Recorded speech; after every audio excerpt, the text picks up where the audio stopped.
So what exactly we are looking for in this phase? As I mentioned on the previous video, we are looking for two kinds of information. Technical information, and I believe we went through some website on the previous video showing you how to get the operating system on the server, how to get other server name, and this is without using any active tools, and how to get an IP for user or even for a server, I mean for a machine or for a server. So we try to get as much technical information as we can. Passive information, I don't want to interact with user. Or we need to get non-technical information.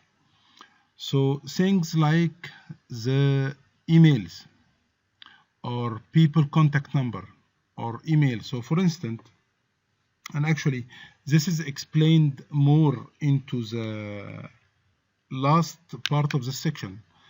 I can use Google to gather information about any target in a very, very easy way. And we're going to discuss Google hacking on the last video of this section.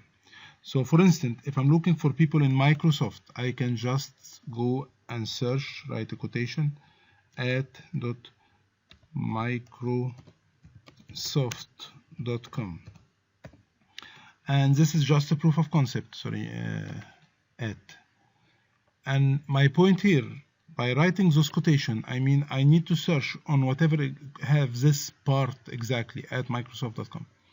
So I'm looking for people with email in Microsoft.com, and I can search for websites that has people for Microsoft or working in Microsoft. I did that before on some organization, and it was very, very easy to get things like I was able to get a CEO email for an organization and contact number. And this will be very effective in social engineering. So if I send one of the employee an email, spoofed email, showing that it's coming from his manager, most probably he will open this email, or if it has a PDF attachment, he will download this attachment. So it's very easy to convince people about specific task to do if you get that from, if they get an email from someone that like their manager or CEO or something like that. So you just keep looking, and you may find, maybe I didn't choose the right victim to start with, maybe they are very careful with it, but eventually you'll be able to get some email. Microsoft, so this is an email, for instance, okay, in Microsoft, and I keep doing this way. Definitely there is another way that we're going to explain on the next video. Some tools will do that on behalf of you, but my point is just searching about people are very, very effective. It shows us our activity. So for instance, if I'm penetrating or trying an ethical hacking or on a bank, and I start searching for their employee online, and I was able to find one of the employee, he was usually use different blogs regarding to stamp, he's a stamp collector. So if I was able to capture such information, I know that this employee that work on this bank, he's interested in this thing. So I can send him a fake email telling him this is a new collection of stamp. So most probably, because this is his interest, I'll be able to manipulate him, and I can compromise the system through him. So whatever you can gather from about people, this will be very, very useful. So we can use Google by just typing, getting email, or even typing information about people. So let me write some random name, John Smith, for instance. It's a very popular name, but just as a proof of concept, I can check John Smith, and since I wrote it in specific quotations, that means I'm looking for this specific name. Do not get me John by itself and Smith. And if I can write, like a more precise name and something like that, you'll get to know more information.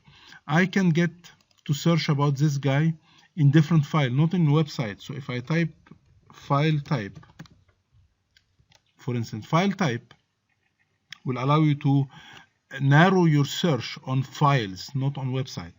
and XLSX, which is Excel sheet. So I'm getting an Excel sheet that includes this name.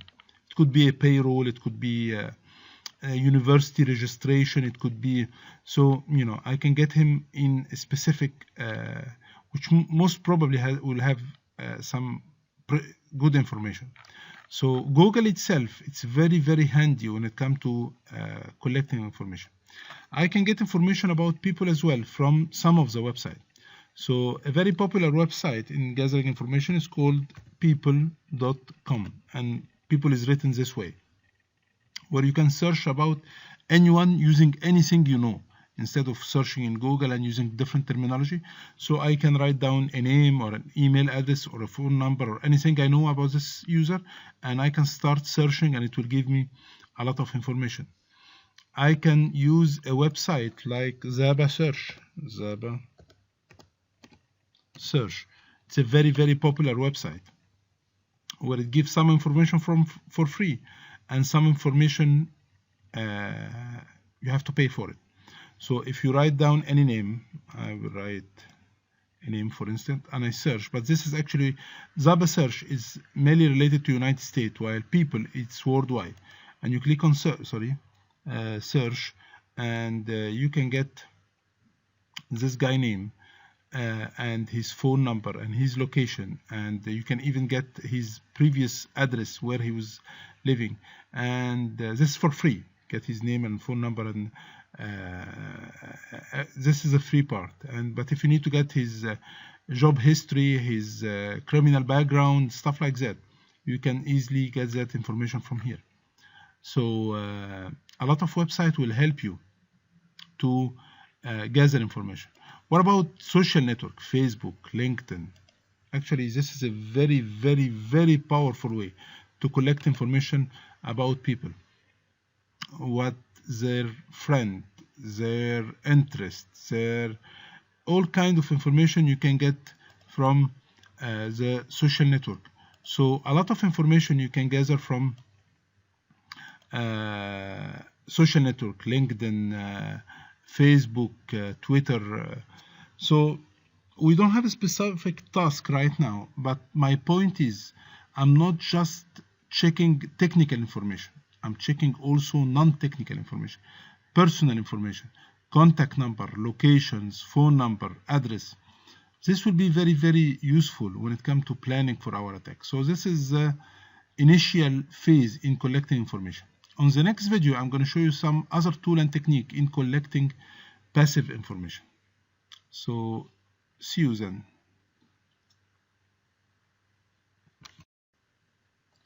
On the previous video, we explained how to collect passive information using different websites. And we mentioned that you are looking for two different kinds of information, for technical information and non-technical information.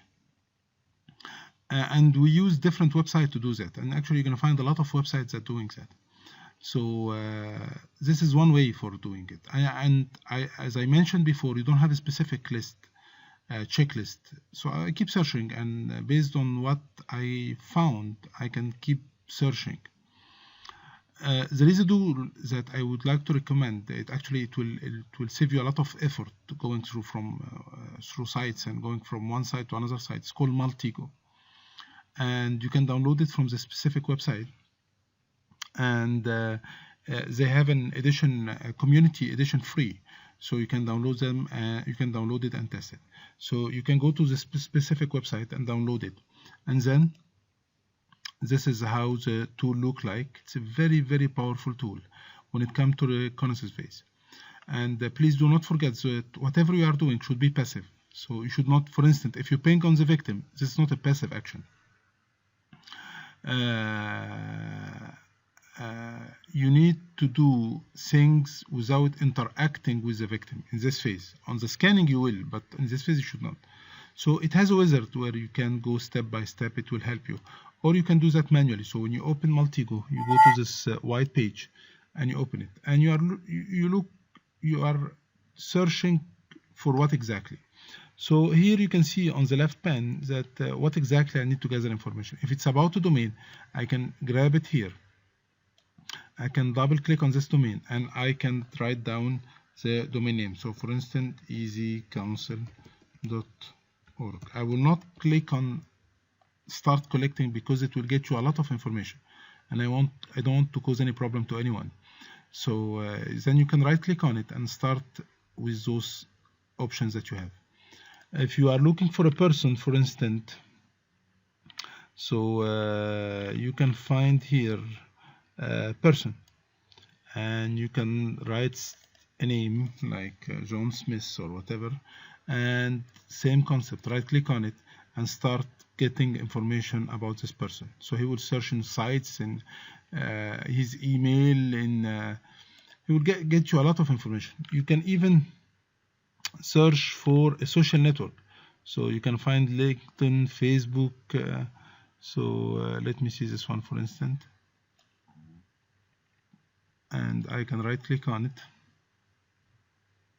and first you have to write the name. Let me write my name. Let's see what he will be getting, and you can right click on it. Same concept for Facebook, so you can search about anything, and it goes through different websites. I'm sorry, I don't need an email.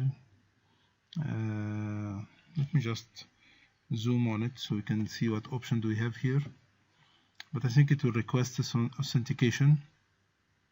So let's see this one for instance.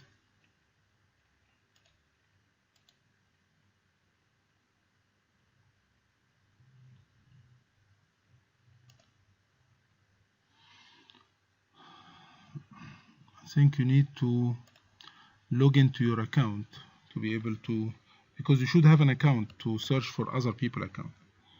But you are getting my point. So you can select whatever you want, and you can right click on it and you can start gathering information. It's a very, very handy tool. If you need more information about that and you need me to create a full video, because actually it's a very big about Maltego, just write on the discussion board, and if I have enough comments, like 4 or 5 people are looking for that, I definitely will do something, a specific video about Maltego. So it's one of the tools that I strongly recommend to download and go through it.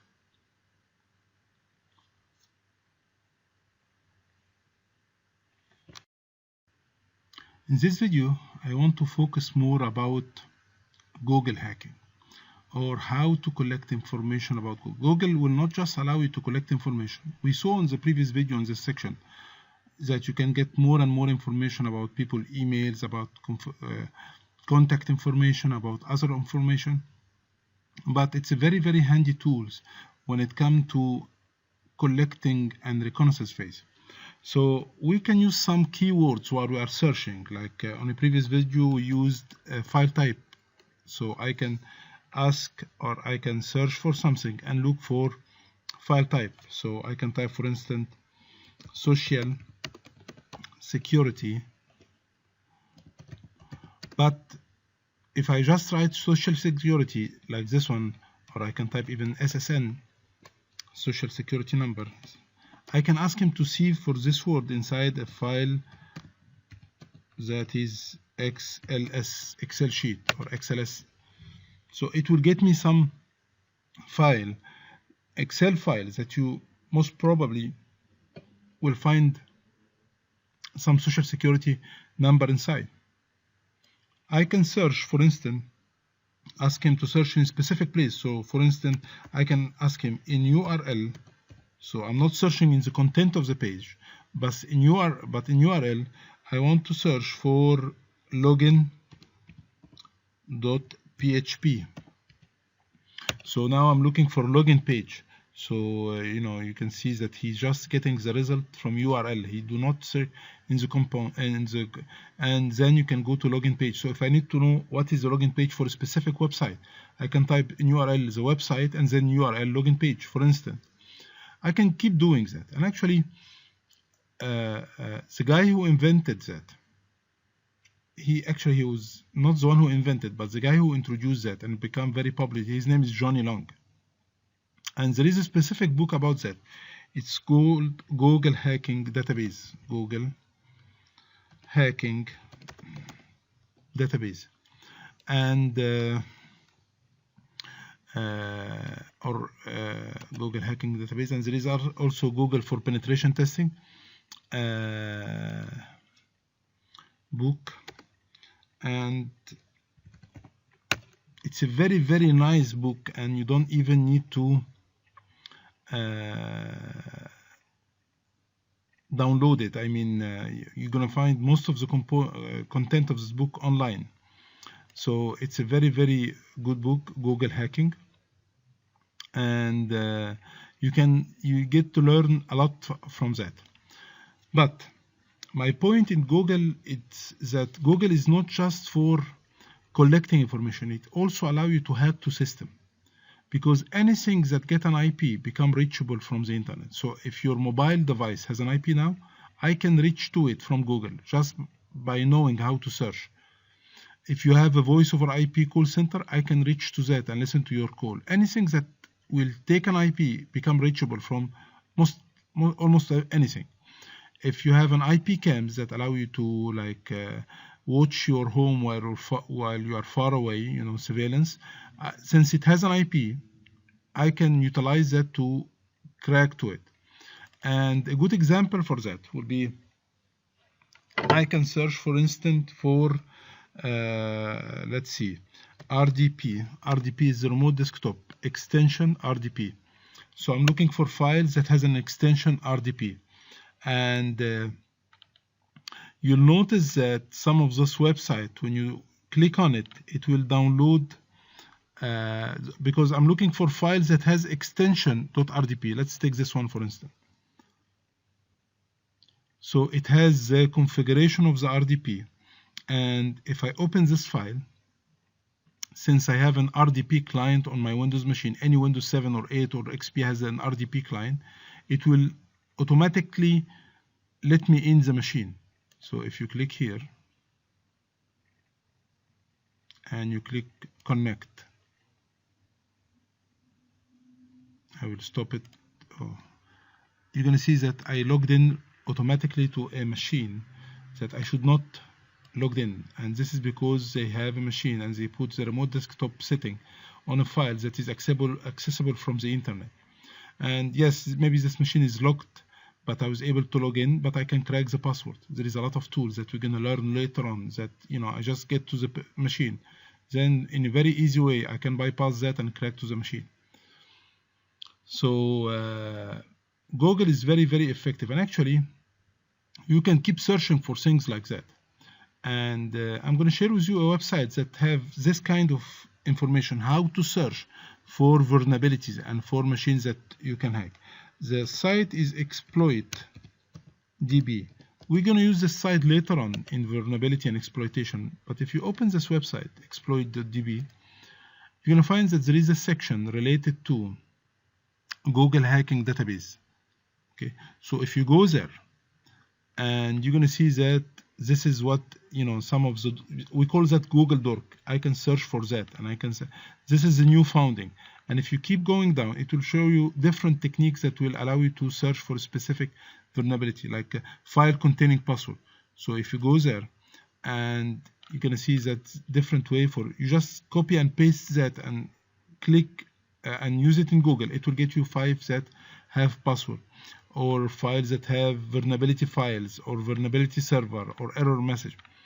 Very, very important.